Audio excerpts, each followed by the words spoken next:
A Certain Slant of Light by Laura Whitcomb. Imagine living your whole life completely invisible. Now, aside from being able to sneak up on people, or being places where you shouldn't be, you're completely isolated from the world and never have anyone to keep you company. Well, that's exactly what Helen the Ghost experiences every day. Ever since her death decades ago, she's constantly isolated from everybody, which makes it difficult to find meaning in her lonely life.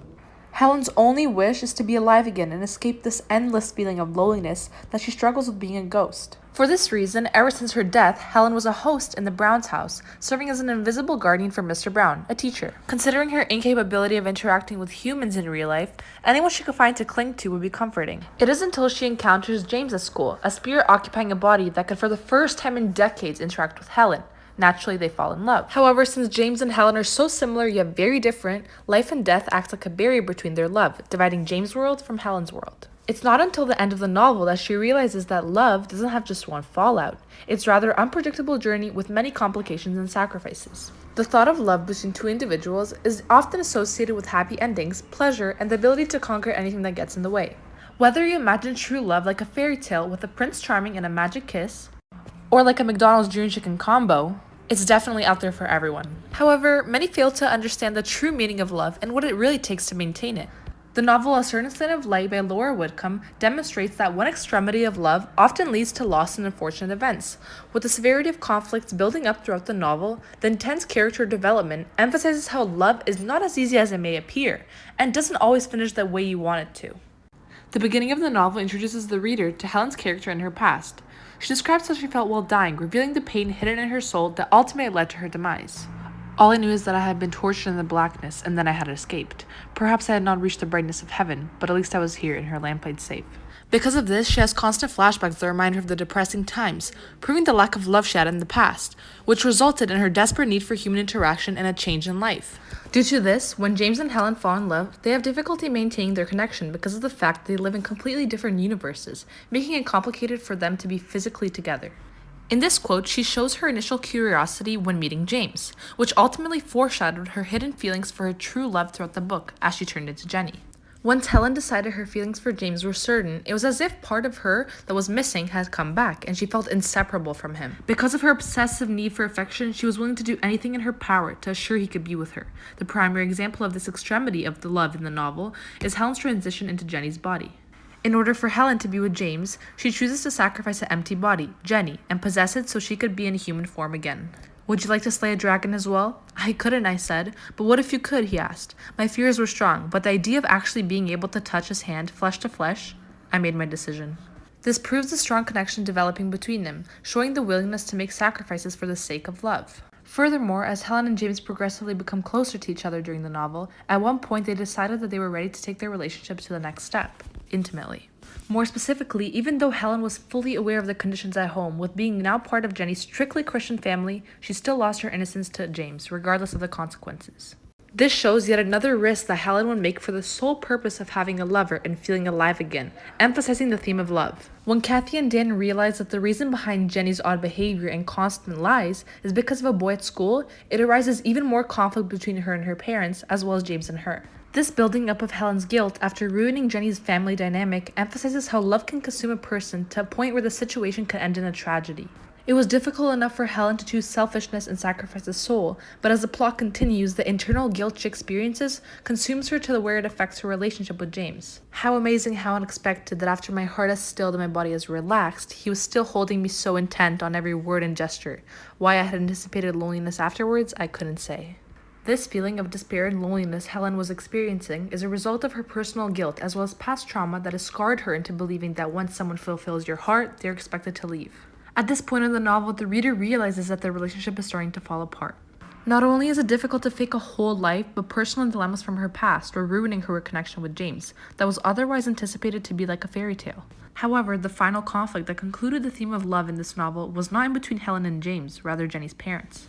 At the end of the book, Jenny's father, Dan, cheats on Kathy with one of her close friends from church, even though for years he was the one supposedly representing Christianity in the house. Kathy realized that she was being manipulated all these years into doing whatever Dan believes is best, just for him to end up being a hypocrite. This shows how love can make you blind and naive, enough to not see the lie that's right in front of you.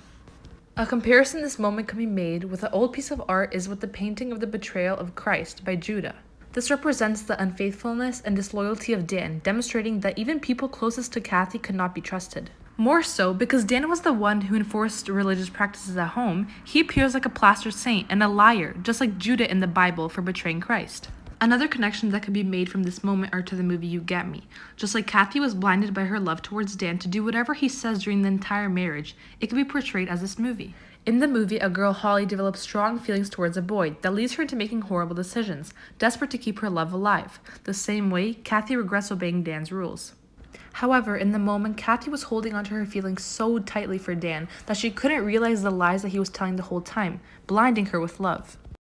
Another connection that could be made is to the song I Don't Want to Be Anymore by Billie Eilish. Helen struggles with her self-conflict throughout the novel because of her past trauma, resulting in her lack of emotion and desperate need for love and affection. Helen demonstrates her character with the song because she's desperate into changing who she is and finally living a normal life as Jenny. The same way in the song, Billie describes her inner problems with her insecurities and self-confidence, showing that she leads an unhappy life and wants to change it.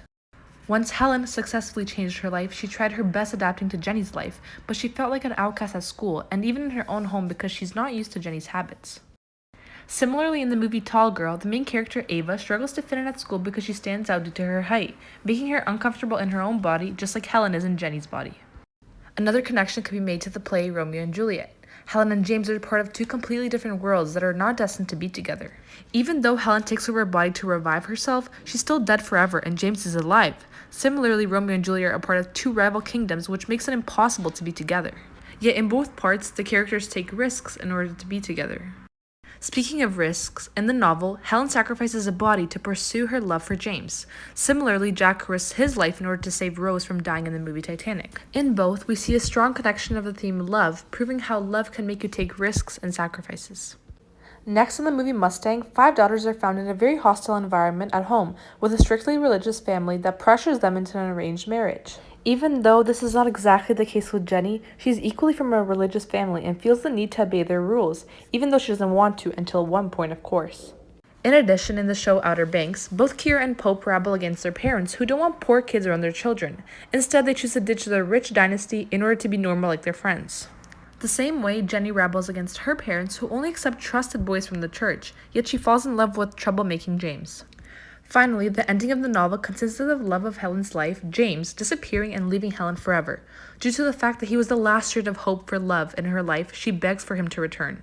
Likewise, in the song Stay, Rihanna expresses her feelings for someone in hope of them staying. She says, "Something in the way you move makes me feel like I can't live without you. It takes me all the way. I want you to stay." Rihanna over-exaggerates by saying she can't live without this person if they leave, to emphasize that feeling of desperation, the same that Helen has for James because of her obsession for love. In conclusion, it is mainly due to the obstacles encountered by love that led to the downfall of all the characters. First, we revealed the lack of love in Helen's soul that resulted in her desperate need for affection and human interaction. She took many risks throughout the book in order to maintain this connection. Helen's transition into Jenny's body, as well as her active intimacy with James, proved the recurring theme of love between the two main characters. And finally, the extremity of love was proven with the disappointing ending with Jenny's parents, showing how love can be deceitful. In the end, the message of this novel is that love doesn't have just one fallout. It's rather an unpredictable journey with many complications and sacrifices.